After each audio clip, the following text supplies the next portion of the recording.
Hey guys, Wild here. Today we're checking out Super B-daman plugin system number 117, Blast Griffin. So we'll get these out of the way and take a look at the box. Up front we have Blast Griffin itself. It's used from the anime. The two components to create Blast Griffin, right eagle and left line.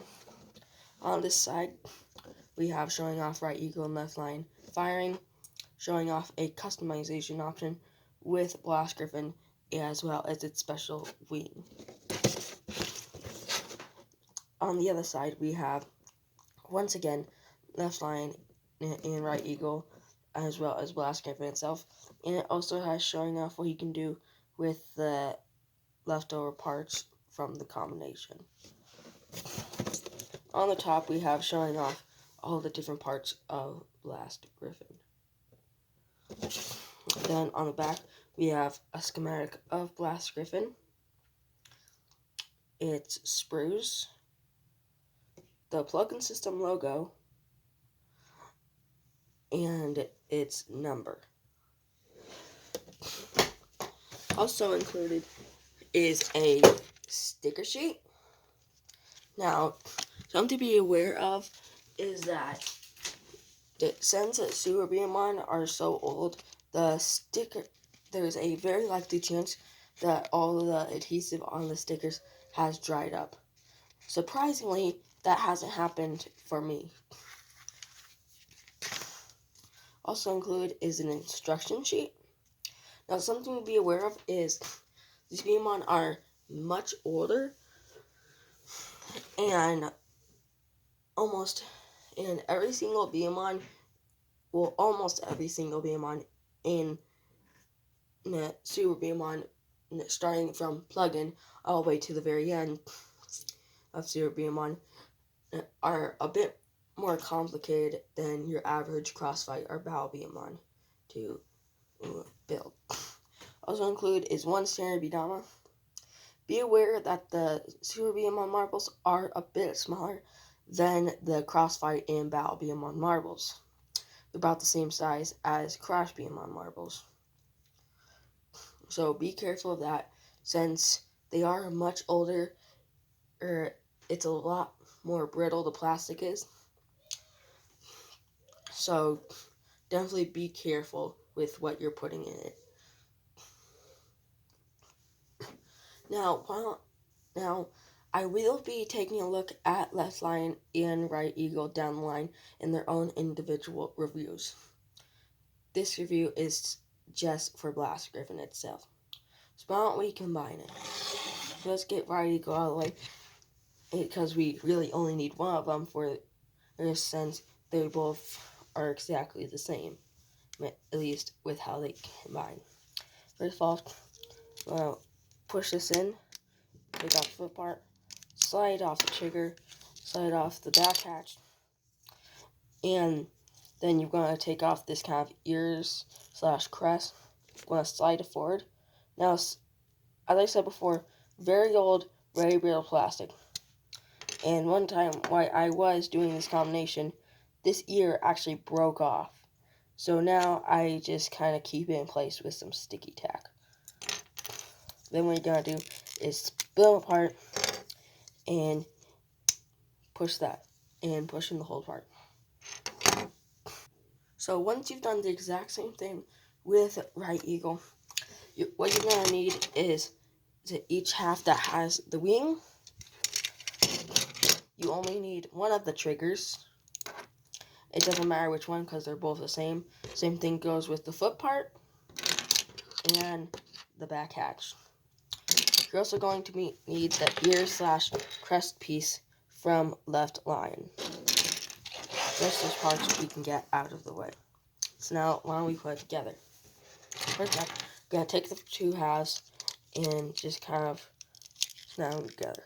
There's a bunch of pegs and ports that can align. Next, what we're going to do is we're going to take the back hatch and just slide it on. Then we're going to do the same thing with the trigger. Then we can take the foot part, put it on there, And then finally, slide the crest on, the crest / earpiece. And there is Glass Griffin. Now before we actually get into the testing, I want to show you what you can do with these leftover pieces. You basically just put them back together the same way you put together Glass Griffin.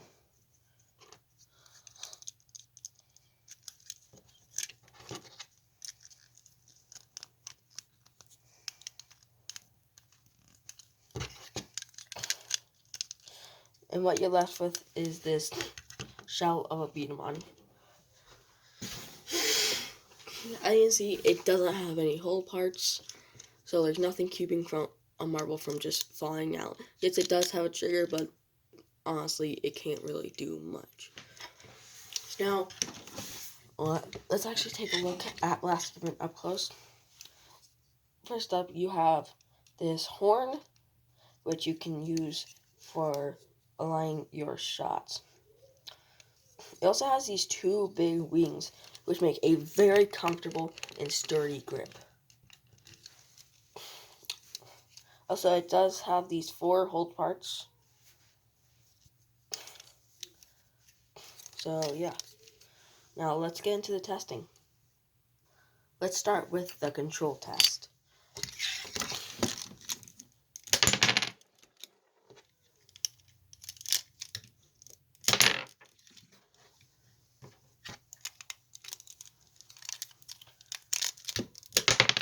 As you can see, it is fairly accurate, but once again, just like every single other B-daman, yeah, the B-daman's actual control capabilities is a lot dependent on the user itself.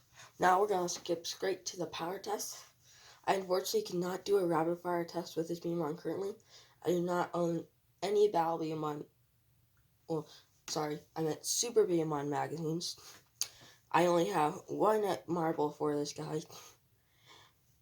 I also don't own any Crash B-daman or Crash B-daman marbles.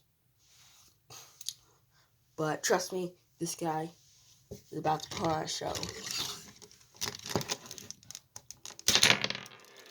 As you can see, this guy is very powerful.